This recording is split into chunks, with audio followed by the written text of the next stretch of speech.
Hello, my name is Paul Mills. I'm a professor of family medicine and public health at the University of California, San Diego. And it's my great pleasure today to be sitting here with Dr. Daniel Vicario, a medical oncologist and an integrative oncologist, whom I've had the pleasure of hearing you speak on the topic of integrative oncology at several national and international conferences. Dan, I know you completed your hematology oncology training at UC San Diego about 25 years or so ago, and you're currently on clinical faculty at the School of Medicine there. I also know that several decades ago you founded the San Diego Cancer Center, which was located in Encinitas, California and Vista, California. You served as a medical director there.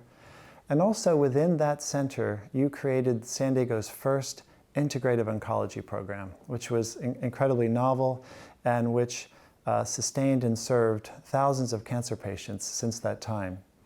I've had the pleasure of visiting that cancer center and seeing how it operated and how important a resource it's been to the community. So I'd like to begin by asking how you moved into the area of integrative oncology, given your oncology training was more traditional hematology and oncology. Well, first of all, thank you, Paul, for having me here. It really is an honor to have this conversation together and to share so many things that we both learned along the way. So I always believed and knew that there was something more about healing than just treating a medical condition, that healing goes way beyond a medical issue. So during residency and medical school, while I was very excited about studying the traditional medicine, the Western medicine, which is so exciting, I also was interested in looking at different healing modalities and ancient traditions that throughout humanity we know have helped people deal with a lot of different conditions and illnesses. So I had the opportunity to study and experience well-known and established and proven healing modalities. And I got to see how it helped people. So through residency, when I was rotating through oncology, this was 30 plus years ago, we didn't have too many treatments. There was a lot of chemotherapy and patients got really sick in the hospital. So I thought, what else can we do to support them? And that's when I realized I wanted to become an oncologist during residency. During fellowship, as busy as we are as fellows in our training of hematology oncology, I thought, what else can we do to bring in to the patient? So when I stayed as junior faculty at UCSD Cancer Center, we brought in support groups. We co-created support groups with other practitioners and some nutrition programs. And at the time, I was interested in even bringing in acupuncture to the chemotherapy room. That's when I had the opportunity to move to North County and co-create the Cancer Center. And then we brought in these modalities that we'll be talking about. Oh, excellent. So you're defining a bit what integrative oncology is. So it's bringing into the traditional oncology treatment settings different types of complementary and alternative medicine modalities. You mentioned acupuncture. Right. Can you speak a little more then on what integrative oncology is? Yes. So first, we'll just mention briefly integrative medicine, which is a very well-established specialty. There is a well-known Academy of Integrative Health and Medicine known as AIHM that I would encourage people to look at the website. They have their own definition of integrative medicine. Throughout the country, there are integrative programs that define integrative medicine.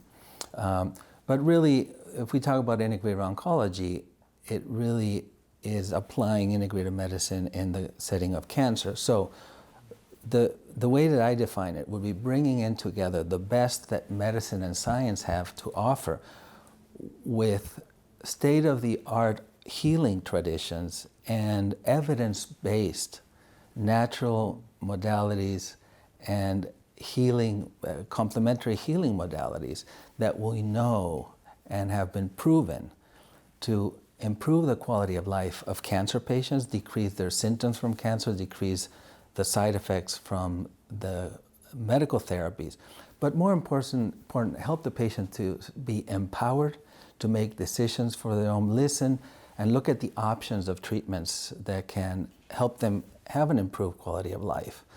And very importantly, co-create with the patient and the family an optimal healing environment.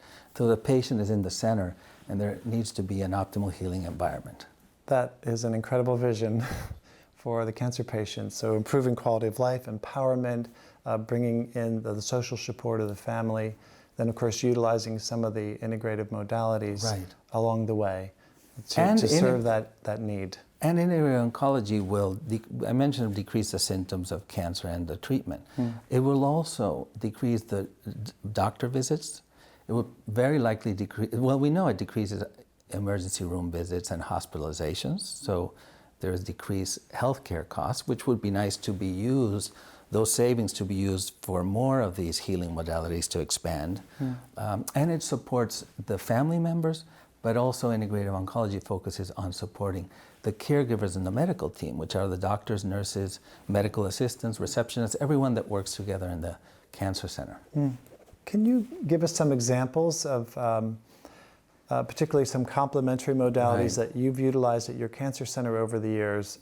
Say for specific examples, this modality, this particular diagnosis supports this outcome. So I'll mention a list of them first, and then I'll be more specific. But there's a very long list, and I may forget some of them. But first of all is nutrition. Second is the emotional support of the patients and their family members. There's a well-established APOS, it's called American Psychosocial Oncology Society. They have yearly meetings. They talk about this, and they show all the scientific data that shows how important the emotional support is for the well-being of the cancer patients. Then we have some type of exercise, gentle aerobic exercise, yoga. There's a lot to talk about that. Physical therapy when needed. We have also a topic that is very important is all the botanicals and supplements, natural supplements that can be very helpful. Mind-body empowerment techniques, meditation, visualization, guided imagery. There are a lot of studies, as you well know, that show the benefits of these modalities. Massage, medical massage. There is a special oncology certification, massage certification, for masseurs to deal with cancer patients. Acupuncture, traditional Chinese medicine. Ayurveda, which is the ancient tradition, goes back thousands of years. And biofield therapies, known as energy medicine. There is, of course, art therapy, music therapy, pet therapy, aromatherapy, journaling, biofeedback, humor. There's also something called laughter yoga. And last and not least is spirituality in cancer. I mean, the power of supporting people through, this is not religion, it's actually what all the religions have in common, that is focusing on spirituality and cancer. That's a long list. So how do you know which of those to use when and for whom, and setting and so forth? So we were able to, at our cancer center, which I'll mention a little bit later, but we were able to use several of these modalities and encourage the patients to explore and try these modalities and see which one they resonated with. But let's talk about specifically acupuncture. Traditional Chinese medicine and acupuncture, there's a lot of data that demonstrates the benefits. It decreases symptoms of cancer, decreases side effects from cancer treatments, it improves quality of life. And specifically in conditions to be used is nausea, vomiting from chemotherapy or from cancer itself. Pain, acupuncture can be very helpful for pain. Vasomotor symptoms like hot flashes in women who are on hormonal therapy. Then neuropathy is very, very important. Anorexia, low appetite. So it has a lot of different powerful symptoms that can be helped with acupuncture. I know when I visited the cancer center, some of the patients were receiving acupuncture while they were receiving their chemotherapy. So we were able to do that for many years. In the chemotherapy room, patients would be receiving the chemo and also have acupuncture, sometimes massage, some energy work, meditation. There was pet therapy, art therapy, music therapy. So all those things are extremely important and helpful for cancer patients, yes. How do you work with say, your non-integrative oncology Yes. colleagues. So you might be at your cancer center, you have this integrated program, and some of your patients are coming and going from, say, more traditional centers. How's that workflow work, the openness from their side to the modalities that you're advocating in the treatment regimen? That's a great question. I mean, I've had the opportunity over the last 25 years to work as a medical oncologist myself and integrating these modalities as much as I could in the busy life of an oncologist, but to, more important, communicate with my colleagues who are excellent oncologists, and they're so busy. I know well. I mean, oncologists can be very busy, and catching up with the literature, that I was able to share with them the data of so many of these healing modalities. And I was able to really demonstrate that these modalities are actually, we really need to be using them. They're not optional, that they should be used.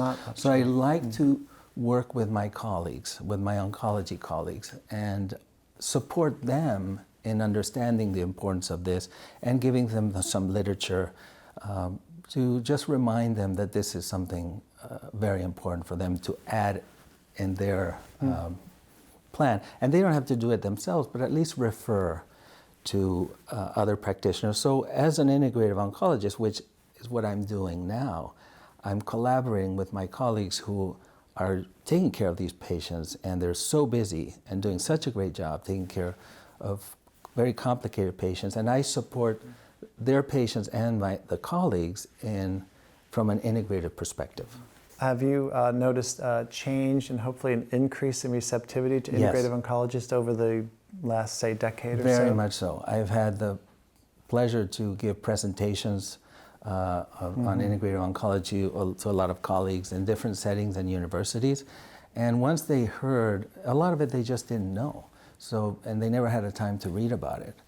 So once they realized the importance of these specific modalities, they really embraced it with a passion.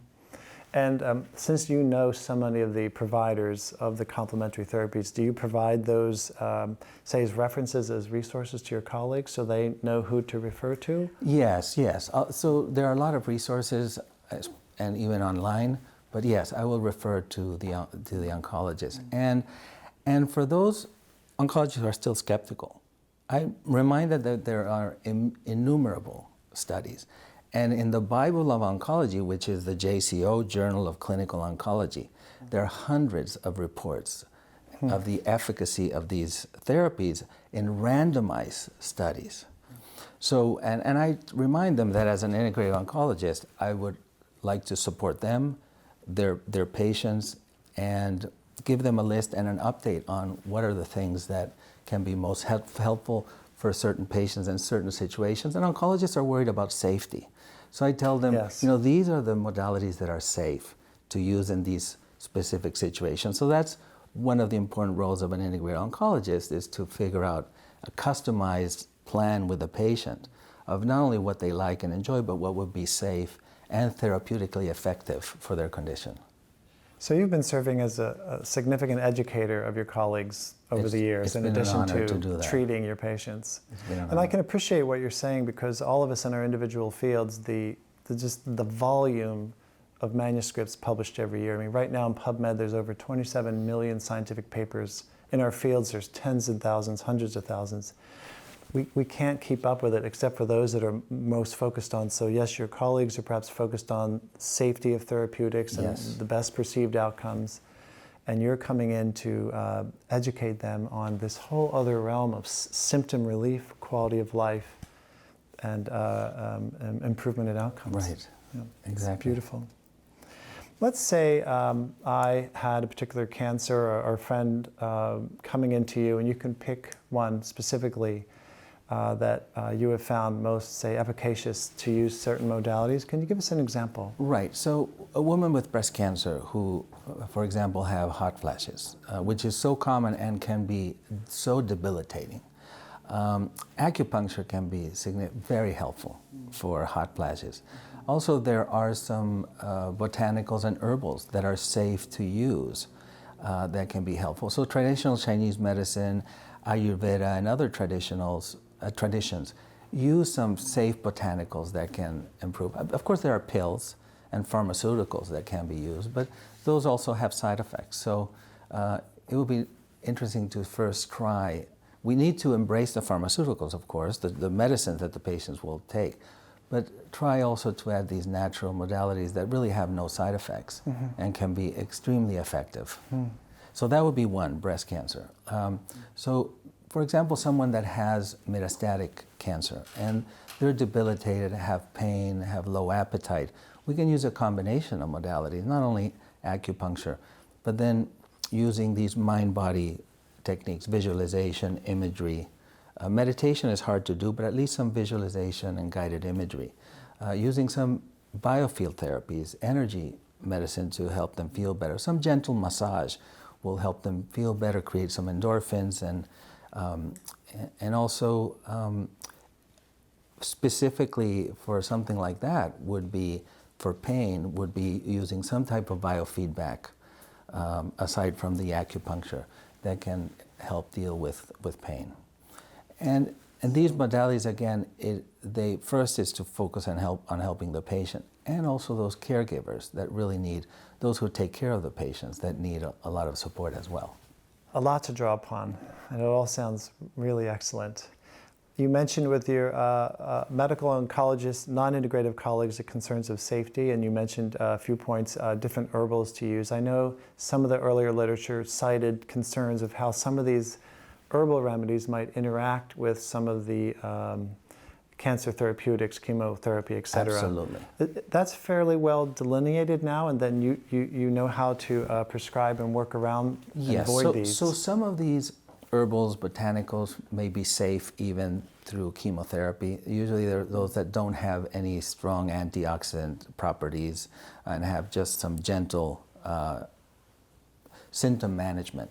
But for any herbal that potentially can counteract the effect of chemotherapy or radiation, we need to hold those therapies. And that's why I like to work with other practitioners that understand this. So when my patients were undergoing chemotherapy, I would like to work with naturopathic doctors, Chinese medicine doctors, Ayurvedic doctors, who knew the importance of chemotherapy and to avoid using any herbals that could potentially counteract the effect. But we still have a lot to learn. I don't think we have the answers, but some of the herbals we know that are safe, some we know that we cannot use. And those that are in the gray zone, we stay away. I see. For safety reasons, yes. I think one of the important points you mentioned, it's not only good for the patient and not only good for the patient's family, but also the caregiving team, the oncologists, the nurses, et cetera. We're all aware of the highly significant rate of burnout in physicians today across the country, more in some specialties than others. How does integrative oncology support the physician, the medical team as well? So one of the missions of integrative oncology is nurturing not only the patients, but the caregivers and the medical team. I see. So we do need to nurture the doctors, the nurses, the medical assistants, phlebotomists, receptionists, administrative staff that are working with the patients, because they really feel the pain that the patients are going through. So we need to do things for them. So at our cancer center, we had regular staff meetings where we would do some type of meditation or silent contemplation, talk about how we were dealing with grief and dealing with sadness. Even have a little bit of a ritual for honoring those who passed, and just share our sadness. And the crying for the medical staff is important. Nurses are good at that, doctors are not, because it's very healthy and healing to cry. We all feel that loss, and if we just cover it up and don't deal with it, it comes to a point where we know a lot of doctors are dealing with compassion fatigue and burnout. Yes. So that's part of we need to create those resources of taking also care of the medical team. Thank you. That's a huge aspect. I wasn't aware of that aspect of integrative oncology. It's for really supporting the entire medical system as well as the patient. Yes. I think this is very relevant to integrative oncology. Sometimes a person learns they have cancer, they receive the diagnosis, and we all react to different types of news differently. Some patients will go into a self-blame. Oh, this was my fault. I did these behaviors and led to it. I didn't do these behaviors to take care of myself. My emotions, whatever the source and track of thinking for that particular person, how do you help your patients who might come to you with this very challenge that you need to help them resolve to then begin to move them through their therapy? Right. Well, the first thing is I'm telling them I'm grateful for you to share with me that you've all these emotions, feelings, ideas, and thoughts. But when it talks, anytime there is this guilt, I will say, that I can understand it, but it's not a helpful belief. I tell them that the past, whatever happened in the past, this is a time to readjust and focus on the present and future. But more importantly, I tell them, a lot of people do everything right and they still get cancer. We have, of course, children with cancer, and they haven't, and especially young children, they haven't been exposed to anything that we know of, and they develop cancer. Healers who do everything right, if anything, they teach healing modalities. And every day they take wonderful care of themselves, they still get cancer. And we've seen many of those. So the guilt doesn't help. I mean, we can talk about it and explore it. That's why the emotional aspect and support of cancer is so important. There's a phrase I like to say is the emotional trauma of cancer is many times worse than the disease itself. So exploring these different thoughts, ideas, emotions that come up are very healthy to discuss them. And then we come up to help the patients find those tools to really embrace more of the empowering beliefs. And those disempowering beliefs, to just kindly set them aside and focus on the ones that are more empowering. Incredible. You're teaching me a lot today. I'm increasingly more inspired by really the profound nature of integrative oncology and what it's offering people with cancer as well as all the providers. Thank you. Yes. Before I forget, there is a Society of Integrative Oncology, SIO. So I would also advise anyone to look into the Society of Integrative Oncology, where they really talk about the research and the evidence base of all these modalities. And there are well-established integrative oncology centers throughout the country. Here in California, UCLA and UCSF have great integrative oncology programs. MD Anderson in Houston, Dana-Farber in Boston, and Memorial Sloan Kettering in New York, just to mention a few, have really well-established integrative oncology programs. I think these days it's inevitable that each one of us are going to know someone who gets a diagnosis of cancer. Right. A family member, a good friend, somebody we love and care about. Right. How can we best support them going forward from them receiving the diagnosis, guiding them through the sorts of things you've already described and really given us some answers how to do this, but what kind of advice would you provide to us? That's a great question. There's a list of things. I'll just mention a few. First is to remind them they really have to take care of themselves. Cancer patients tend to be very loving and caring for everyone else. So for us to remind them, this is a time to take care of yourself. Let us take care of the rest of the family or friends. This is all about you. And the last thing a cancer patient wants is to be told what to do. So we can gently remind them a few things. First, you are the center. Please ask for anything you need. We're all here, your family and friends would be so happy to support you and to do from minor things to larger things. To remind them that they have an ability to heal that a lot of times we don't understand, and that we're there with them to support them. If they are on chemotherapy or radiation, we can remind them to embrace chemotherapy as part of their healing journey, to see chemo as almost like healing medicines. Because if they see the chemo and these medicines as healing treatments, and not as, for example, these toxic medicine, they'll have less side effects, they'll do better through the treatment.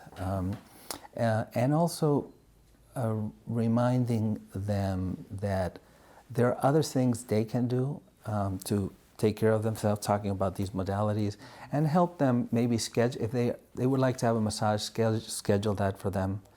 If they would like to do some specific type of gentle exercise, to do that for them. The other thing is so important, we have to tell them, you need to create your own optimal healing environment. Just hang out with people that make you feel good. For those well-intended family members or friends that cause you stress, just kindly set them aside.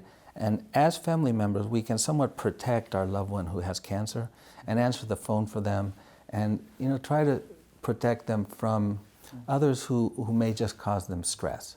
So it's all about them. There's a longer list of things we can talk about some other time. But well, you do this naturally. I mean, it's being present with them. And there's so much we don't need to say. As they say, compassion without words is better than words without compassion. So before we talk to someone with cancer, it's better just to think twice and then just be present, be loving, and supporting them with our empathy and our care without saying much. Thank you. That was really outstanding. A great resource for family and friends and cancer patients themselves.